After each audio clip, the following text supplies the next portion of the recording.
Every afternoon,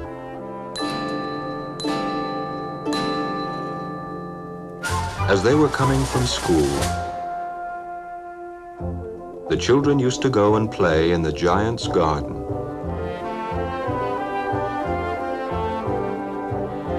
It was a large, lovely garden with soft green grass. Here and there over the grass stood beautiful flowers like stars. And there were 12 peach trees that in the springtime broke out into delicate blossoms of pink and pearl, and in the autumn bore rich fruit.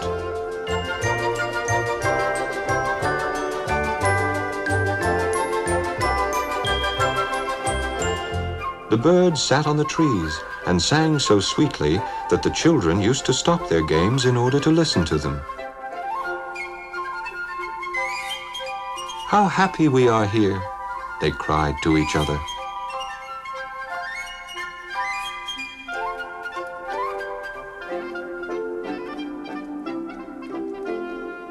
One day, the giant came back.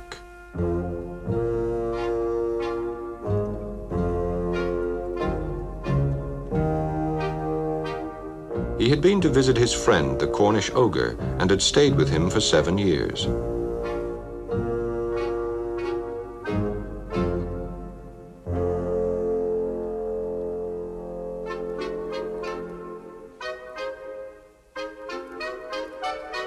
After the 7 years were over, he had said all that he had to say, for his conversation was limited.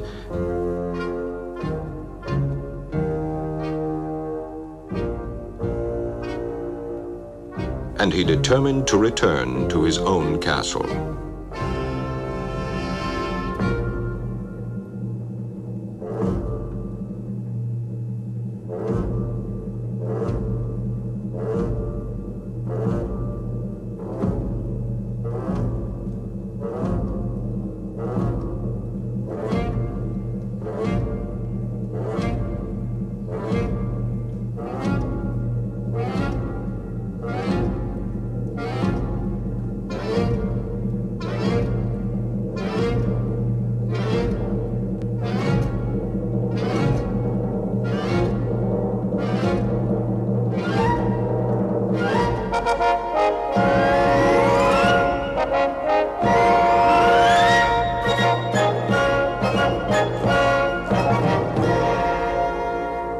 When he arrived, he saw the children playing in the garden. "What are you doing here?" he cried in a very gruff voice, and the children ran away.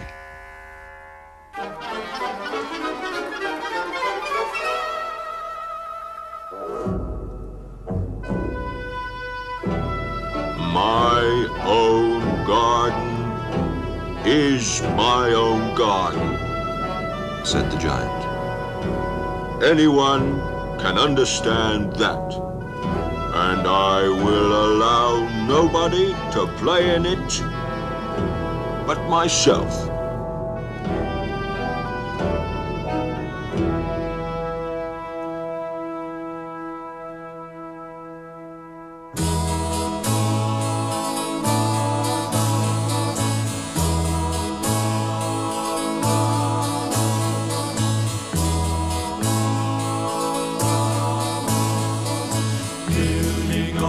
Surround you, gathering all your treasures around you, living a life apart,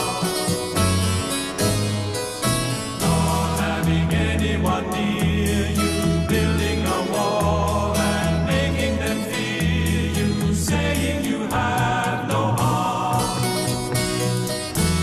You're a fool if you think you can live your life without sharing sunshine and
So he built a high wall all around it and put up a notice board. Trespassers will be prosecuted.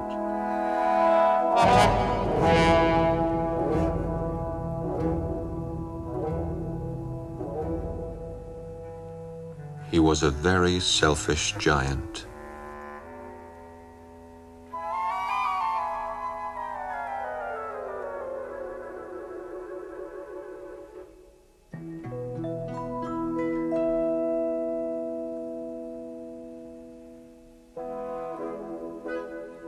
The poor children had now nowhere to play. They tried to play on the road, but the road was very dusty and full of hard stones, and they did not like it.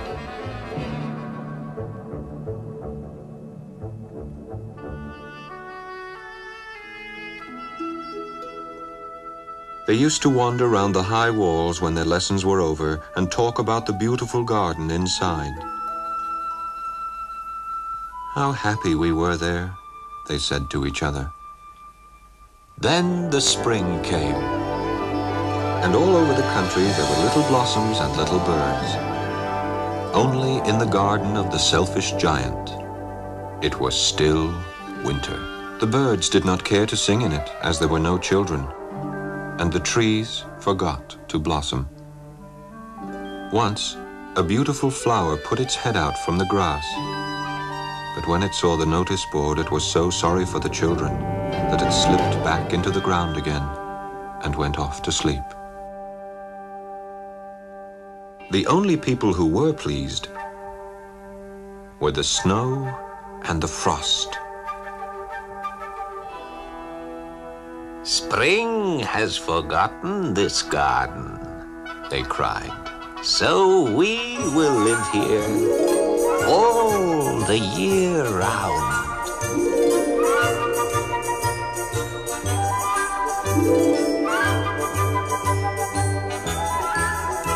The snow covered up the grass with her great white cloak.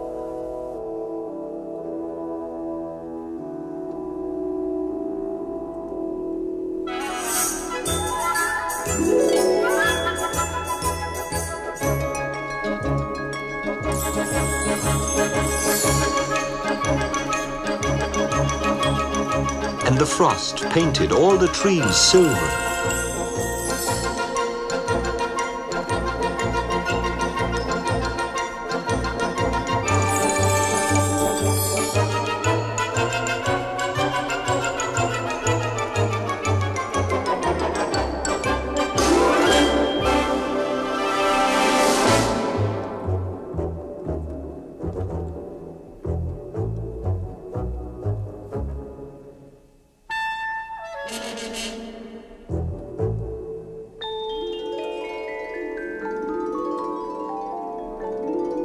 Then they invited the north wind to stay with them.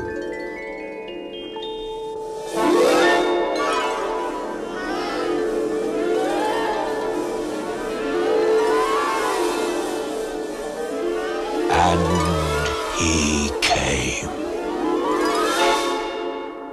He was wrapped in furs, and he roared all day about the garden and blew the chimney pots down.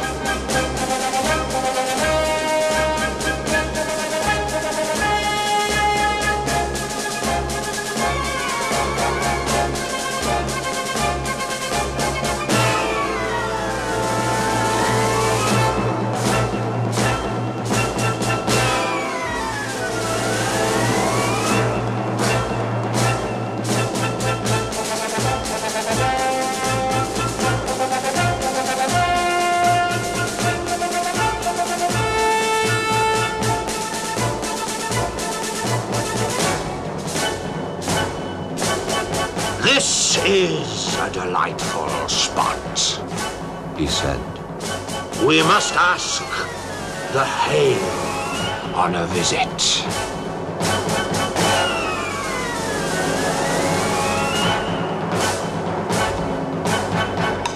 So the hail came.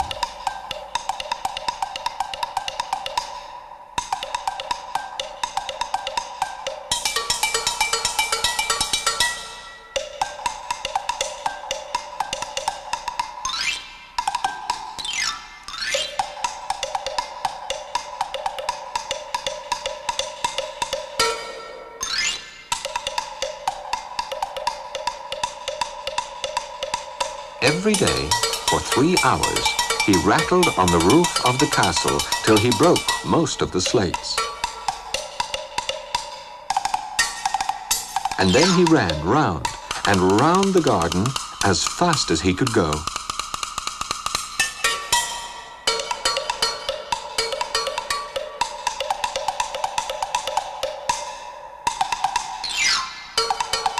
He was dressed in grey, and his breath was like ice.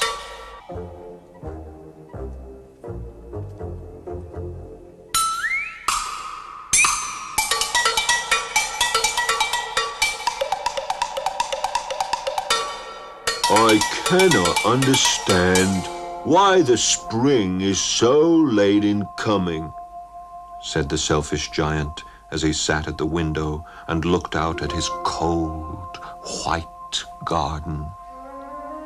I hope there will be a change in the weather. But the spring never came, nor the summer.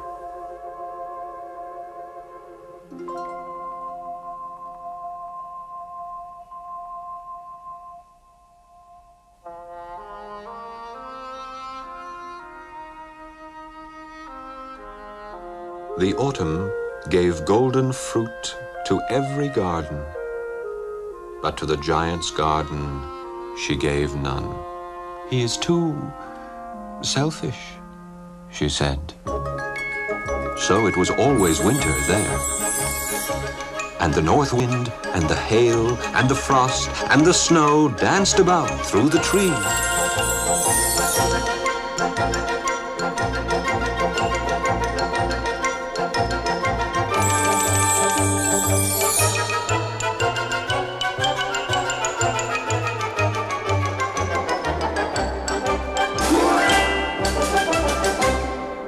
One morning, the giant was lying awake in bed when he heard some lovely music. It sounded so sweet to his ears that he thought it must be the king's musicians passing by. It was really only a little linnet singing outside his window. But it was so long since he had heard a bird sing in his garden that it seemed to him to be the most beautiful music in the world. Then the hail stopped dancing over his head, and the north wind ceased roaring, and a delicious perfume came to him through the open casement. I believe the spring has come at last, said the giant. And he jumped out of bed and looked out. What did he see? He saw a most wonderful sight. Through a little hole in the wall, the children had crept in, and they were sitting in the branches of the trees. In every tree that he could see, there was a little child. And the trees were so glad to have the children back again that they had covered themselves with blossoms and were waving their arms gently above the children's heads. The birds were flying about and twittering with delight, and the flowers were looking up through the green grass and laughing. It was a lovely scene, only in one corner it was still winter. It was the farthest corner of the garden, and in it was standing a little boy. He was so small that he could not reach up to the branches of the tree, and he was wandering all around it, crying bitterly. The poor tree was still covered with frost and snow, and the north wind was blowing and roaring above it. Climb up, little boy, said the tree, and it bent its branches down as low as it could. But the boy was too tiny, and the giant's heart melted as he looked out. How selfish I have been, he said. Now I know why the spring would not come here. I will put that poor little boy on the top of the tree, and then I will knock down the wall, and my garden shall be the children's playground forever and ever. He was really very sorry for what he had done.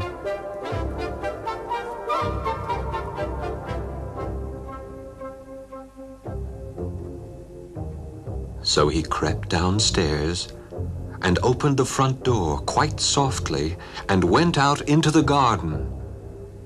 But when the children saw him, they were so frightened that they all ran away.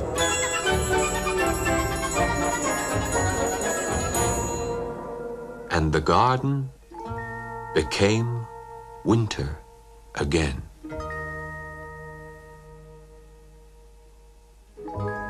Only the little boy did not run, for his eyes were so full of tears that he did not see the giant coming. And the giant stole up behind him and took him gently in his hand and put him up into the tree. And the tree broke at once into blossom, and the birds came and sang on it.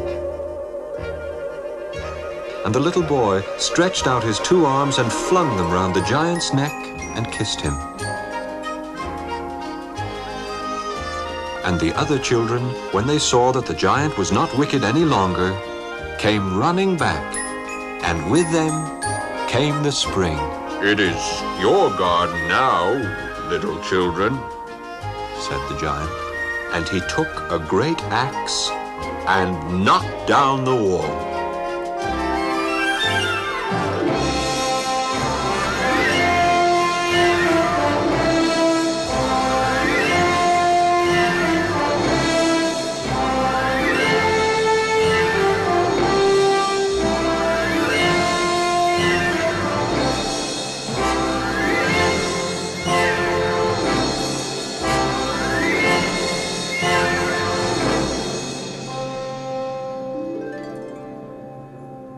And when the people were going to market at 12 o'clock,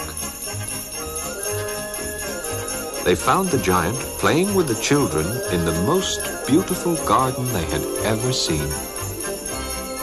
All day long they played, and in the evening they came to the giant to bid him goodbye. But where is your little companion? He said. The boy I put into the tree. The giant loved him the best because he had kissed him. We don't know, answered the children. He has gone away. You must tell him to be sure and come tomorrow, said the giant. But the children said that they did not know where he lived and had never seen him before. And the giant felt very sad. Every afternoon, when school was over, the children came and played with the giant.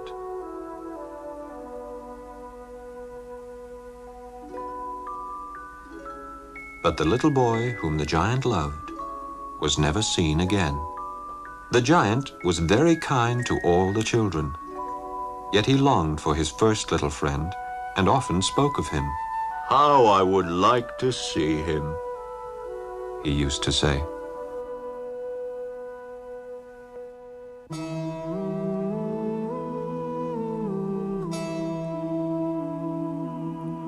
The song I sang in my youthful years was restless as the spring,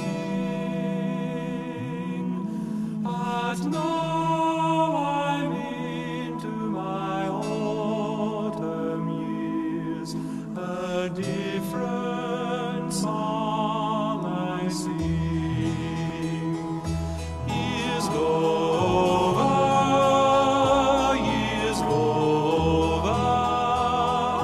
and the pleasures of the past seem so empty, oh so empty, for I've learned to love at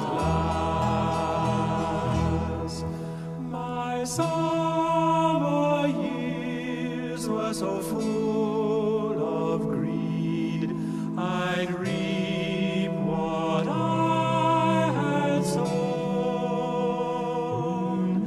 I had no time for the joy of life, no time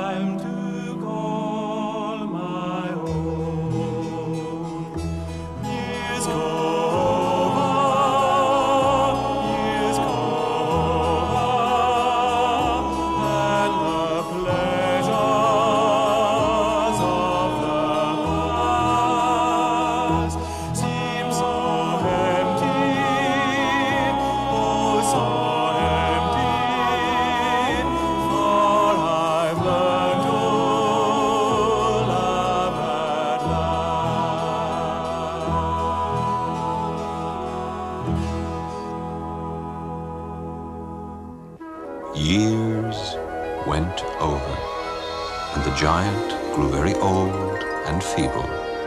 He could not play about anymore, so he sat in a huge armchair and watched the children at their games and admired his garden. I have many beautiful flowers, he said. but the children are the most beautiful flowers of all. One winter morning, he looked out of his window as he was dressing. He did not hate the winter now, for he knew that it was merely the spring asleep and that the flowers were resting. Suddenly, he rubbed his eyes in wonder and looked and looked. It certainly was a marvelous sight. In the farthest corner of the garden was a tree quite covered with lovely white blossoms. Its branches were golden, and silver fruit hung down from them, and underneath it stood the little boy he had loved.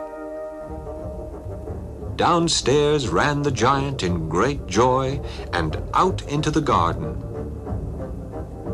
He hastened across the grass and came near to the child. And when he came quite close, his face grew red with anger, and he said, Who hath dared to wound thee? For on the palms of the child's hands were the prints of 2 nails, and the prints of 2 nails were on the little feet. Who hath dared to wound thee? Cried the giant. Tell me that I may take my big sword and slay him. Nay, answered the child, but these are the wounds of love.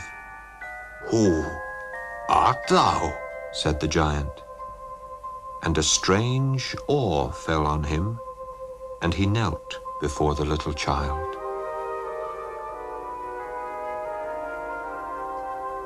And the child smiled on the giant and said to him, You let me play once in your garden. Today you shall come with me to my garden, which is paradise.